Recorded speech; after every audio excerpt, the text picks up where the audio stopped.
Après avoir célébré la messe et rangé leurs aubes, des milliers de prêtres catholiques profiteraient de la vie gaie de Rome.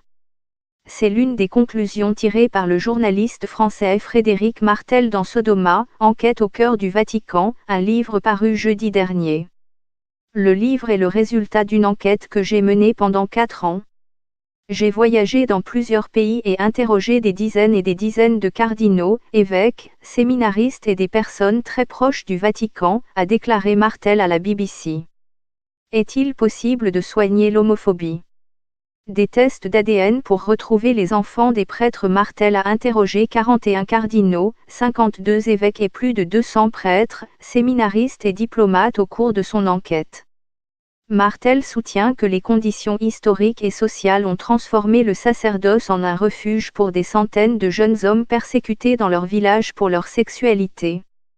Cela a fait de l'Église une institution formée majoritairement d'homosexuels. J'ai découvert que le Vatican est une organisation gay à son plus haut niveau, une structure formée en grande partie par des homosexuels qui répriment leur sexualité pendant la journée, mais qui le soir, peuvent souvent prendre un taxi et se rendre dans un bar gay, affirme l'auteur. Une des sources a assuré à Martel que 80% des prêtres du Vatican étaient homosexuels, une statistique que l'écrivain français ne peut confirmer. La BBC a contacté le Vatican pour répondre aux allégations de Martel mais n'a pas obtenu de réponse. Cependant, James Martin, un théologien renommé, a mis en doute la méthodologie utilisée par l'écrivain français pour vérifier les informations de ses interviews. Martel a en effet mené une enquête impressionnante pour son livre et avance des idées importantes sur l'hypocrisie et l'homophobie dans l'Église, a-t-il déclaré à la BBC. Mais ces idées sont ensevelies sous une avalanche d'insinuations, de ragots et de rumeurs qui déroutent le lecteur et rendent difficile la distinction entre fait et fiction, ajoute-t-il. Le pape François a invité à démissionner Rwanda, les excuses insuffisantes de l'Église catholique. Le jour de la sortie de Sodoma, l'Église a organisé une réunion spéciale à Rome pour définir une stratégie pour lutter contre la pédophilie dans ses rangs.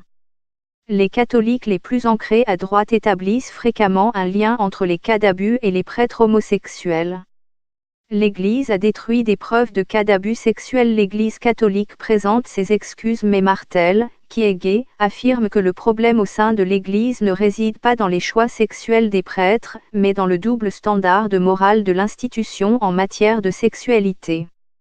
Les abus sexuels ne sont pas liés à l'homosexualité et peuvent se produire au sein de familles hétérosexuelles. De plus, la majorité des victimes dans le monde sont des femmes. Cependant, si vous regardez l'Église, la majorité des cas impliquent des prêtres homosexuels, dit-il.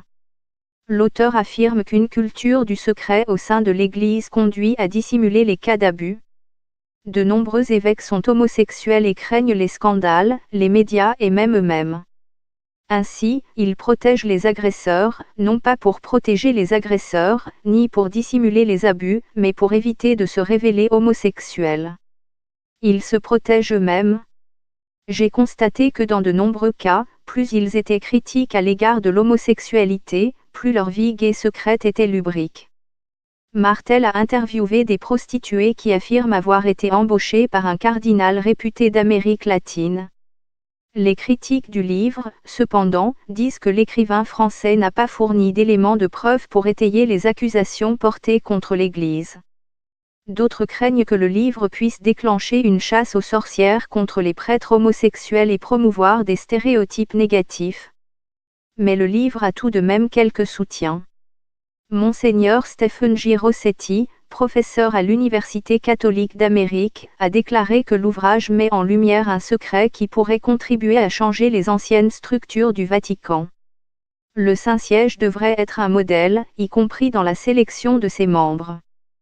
Pour le moment, ce n'est pas le cas, a déclaré Rossetti. De plus grands efforts doivent être faits pour s'assurer que les prêtres soient fidèles à leur vue de célibat. L'Église doit être plus ferme, en particulier vis-à-vis des prêtres homosexuels qui ne vivent pas l'abstinence, ajoute l'évêque.